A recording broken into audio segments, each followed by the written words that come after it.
வணக்கம். நான் உங்க டாக்டர் பாலமுருகன். உடற்பருமன் மற்றும் வளர்ச்சிதை மாற்று அறுவை சிகிச்சை நிபுணர். இவ்வளவு நாளா வீடியோ போடாம இருக்க எங்களுக்கு நிறைய காரணங்கள் இருக்கு. லைக் சர்ஜரி இருந்துச்சு, கொஞ்சம் நிறைய ஊருக்கு டிராவல் பண்ண வேண்டியது, பேஷன்ஸ் வந்தாங்க. ஸோ அந்த காரணத்தினால பட் இருந்தாலும் தீபாவளிக்கு நாம கண்டிப்பா உங்களுக்கு ஒரு விஷயம் சொல்றதுக்காக ஒரு பதிவை நம்ம சொல்றதுக்காக வந்திருக்கோம்.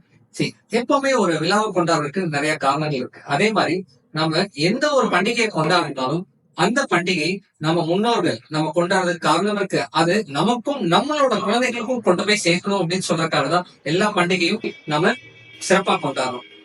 அந்த பண்டிகையை முன்னிட்டு நம்மளோட முன்னோர் திருவள்ளுவர் சொல்ற பதிவை கொண்டு வரணும். நம்ம திருக்குறள்ல 942வது குறள்ல ஒரு விஷயத்த சொல்லியிருக்காரு. மருந்தன வேண்டாமாம் யாக்கைக்கு அருந்தியது அற்றது போற்றி உணவு.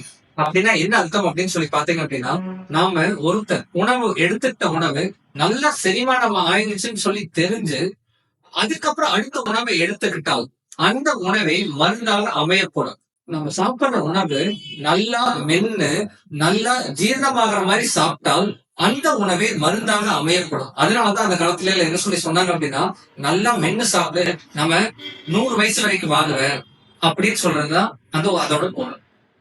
அந்த ஒரு விஷயத்தை தான் நம்ம இப்ப இருக்கிற காலகட்டத்தில் நம்மளால மிஸ் பண்ண ஆரம்பிக்கும். என்ன உணவு சாப்பிடணும்னு நமக்கு தெரியாது கிடையாது, எப்படி சாப்பிடணும்னு நமக்கு தெரியாது கிடையாது, எந்த டைம்ல சாப்பிடணும்னு தெரியாது கிடையாது. கேட்டா என்னோட லைஃபே கொஞ்சம் பிஸியா இருக்குது அப்படின்னு சொல்லி பார்த்தோம்.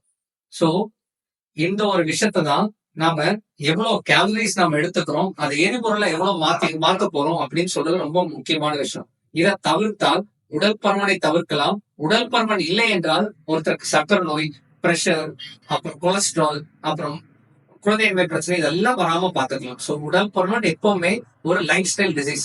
சோ என்ன சாப்பிடணும்னு நமக்கு தெரியணும். அது என்ன சாப்பிடணும்னு தெரிஞ்சு அது எவ்வளவு கேலரிஸ் எடுக்கணும் ரொம்ப ரொம்ப முக்கியம். அதை எரிபொருளா மாத்திட்டா வெயிட் போடாது. வெயிட் கம்மியாகணும்னு நினைக்கிறவங்க நான் இன்னைக்கு எவ்வளவு சாப்பிடணும் அதுக்கு 2 மடங்கா எரிபொருள் மாத்திட்டா அப்படின்னா வெயிட் கம்மியாகும். சோ எல்லாத்துக்கும் இனிய தீபாவளி நல்வாழ்த்துக்கள்.